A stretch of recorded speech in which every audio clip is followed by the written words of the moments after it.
আপনারা দেখছেন নিউজ আজকে স্বপ্নগর পত্রিকার অনলাইনে বিধায়ক অসীম সরকারের বিরুদ্ধে ধর্মীয় অনুভূতিতে আঘাত এবং সাম্প্রদায়িক সম্প্রীতি নষ্ট করার অভিযোগে স্বপ্নগর থানায় এফআইআর দায়ের স্বপ্নগর ব্লক ইমাম মুয়াজ্জিন সমিতির উদ্যোগে।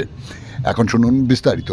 হরিণঘাটা বিধানসভা কেন্দ্রের ভারতীয় জনতা পার্টির বিধায়ক অসীম সরকার তিনি সম্প্রতি একটি জনসভায় ভাষণ দেওয়ার সময় ইসলাম ধর্মের পবিত্র ধর্মগ্রন্থ আল কুরআনকে নিয়ে কুরুচিকর মন্তব্য করেছেন, যেটা ইতিমধ্যে সোশ্যাল মিডিয়ায় প্রচারিত হয়েছে।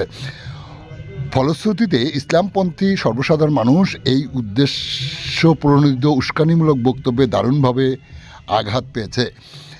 তার উস্কানিমূলক মন্তব্যে প্রত্যাহার সহ ইসলাম ধর্ম অবলম্বী মানুষের কাছে প্রকাশ্যে ক্ষমা চাইতে হবে। সাথে সাথে এমনই মন্তব্য করার জন্য তাকে গ্রেপ্তার করে দৃষ্টান্তমূলক শাস্তির দাবি জানিয়ে আজ 31শে ডিসেম্বর বেলা 1:30 নাগাদ সশরীরে উপস্থিত হয়ে স্বরূপনগর ব্লক ইমাম মুয়াজ্জিন সমিতির সভাপতি আবু জাফর খান স্বরূপনগর থানায় একটি লিখিত অভিযোগ দায়ের করেন। এই সময় তার সাথে ছিলেন সংগঠনের পক্ষে হাফেজ তরিকুল ইসলাম, এহসানুল হক সহ একাধিক সদস্যরা। কেন এই এফআইআর বলতে গিয়ে কি বললেন স্বরূপনগর ব্লক ইমাম মুয়াজ্জিন সমিতির সভাপতি আবু জাফর খান, শুনতে আমাদের সাথে থাকুন। থানায় অভিযোগ দায়ের করলেন কেন? কার নামে অভিযোগ দায়ের করলেন? মূলত অভিযোগটা দায়ের করা হয়েছে হরিণঘাটার এমএলএ অসীম সরকারের বিরুদ্ধে।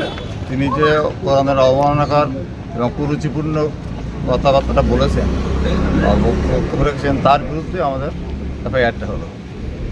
কি চাইছেন আপনারা এখন? আমরা চাইছি এর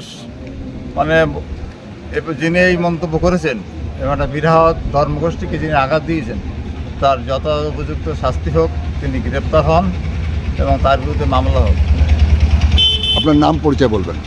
আমার নাম মোহাম্মদ আবু জাফর খান, বাবার নাম মৃত মহিউদ্দিন খান, গ্রাম পোস্ট থানা স্বরূপনগর, জেলা।